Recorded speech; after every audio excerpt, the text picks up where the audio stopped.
As a game developer, I love games with a sense of exploration.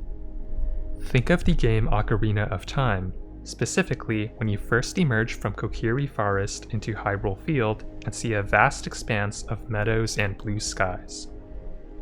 Or something grittier like Dark Souls, which lets the player explore an intricate, interconnected space. An arcade game might increase a speed or difficulty variable to keep a player engaged, but an exploration game teases the unknown, not only in its world design, as in, oh, there's a castle in the distance, can I go there?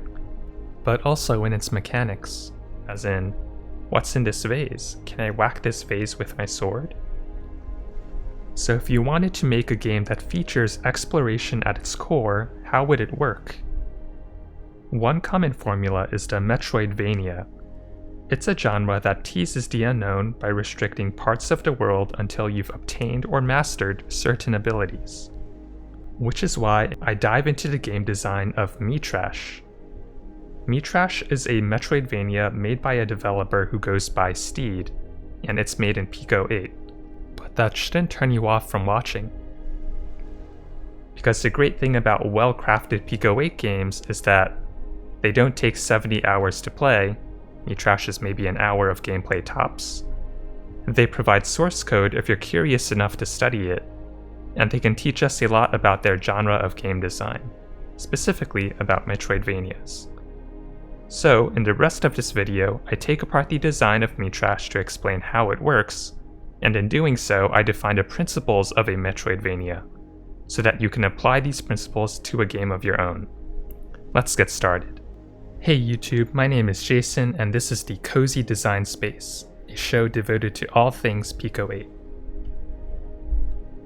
To ensure we're starting from the same base, I want to cover the MDA framework. It stands for Mechanics, Dynamics, and Aesthetics, and it's a useful lens for viewing exploration games. Mechanics are the rules of the game, player input, code, world physics, that sort of thing. Dynamics are the patterns of play that emerge from the mechanics. That could be racing, as in, I'm hugging this side of the racetrack so that I can beat the other guy to the finish line, or survival, as in, I'm building a fort so that zombies don't attack me in Minecraft. And finally, aesthetics, the emotional responses to the dynamics. For racing, that could be the feeling of competition. For survival, that could be the feeling of safety, or lack thereof. Under this mental framework for thinking about games, you'll notice that exploration is an aesthetic. In other words, a feeling of discovery is an emotional response in the player. And you can't create that feeling directly, you can only create mechanics and hope that your aesthetic intent occurs in the player's mind. It's kinda like the saying, if a tree falls in a forest but no one is around to hear it, did it make a sound? Kinda like that. But what mechanics lead to a feeling of discovery? Here's how the game Metrash does it. Number 1. Teach your mechanics implicitly. Whether intentional or not, Metrash implements the feeling of discovery at multiple levels of its design. The first thing it does is teaching the game's mechanics non-verbally. In the game, you play as a mechanical contraption that kinda looks like 343 Guilty Spark from Halo, but I digress. And you are let loose to explore a gizmo-infested world. However, when you are dropped into the game, you aren't given any explicit instructions about how the game works. Instead, the game ramps up the player non-verbally and encourages understanding through trial and error. In the first room, you learn that the arrow keys move the player cardinally and diagonally. You learn that you can't pass through rocks and pipes. You learn that colliding with red blobs makes you die, which suggests that red indicates danger. You learn that arrows telegraph red blob movement. And upon picking up the game's first weapon in the third room, you learn that your weapon only fires to the right. But you also learn that it destroys rocks, enabling you to progress where you were previously blocked. Omitting a tutorial fosters a feeling of discovery at the core mechanical level of the game. It makes the player say, Ah, that's how it works. What's next? Number 2. Tease the player with gated paths. Immediately after obtaining the right-facing weapon, you see 2 paths. You can take the upward path, which proceeds to the rest of the game, or you can take the left path and see another room full of baddies. But you're immediately prevented from moving further by an enclosure of pipes. This gate is important. It teases the player by saying, "Hey, you can't reach this room yet, but look at all this cool stuff. Maybe you can get in here later." It adds a question mark to the player's mental map of the game's world.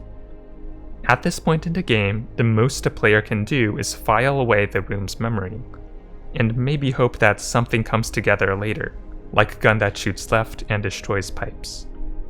When you tease what lies beyond, you foster a feeling of discovery at the game's spatial level, adding to discovery of the game's core mechanics.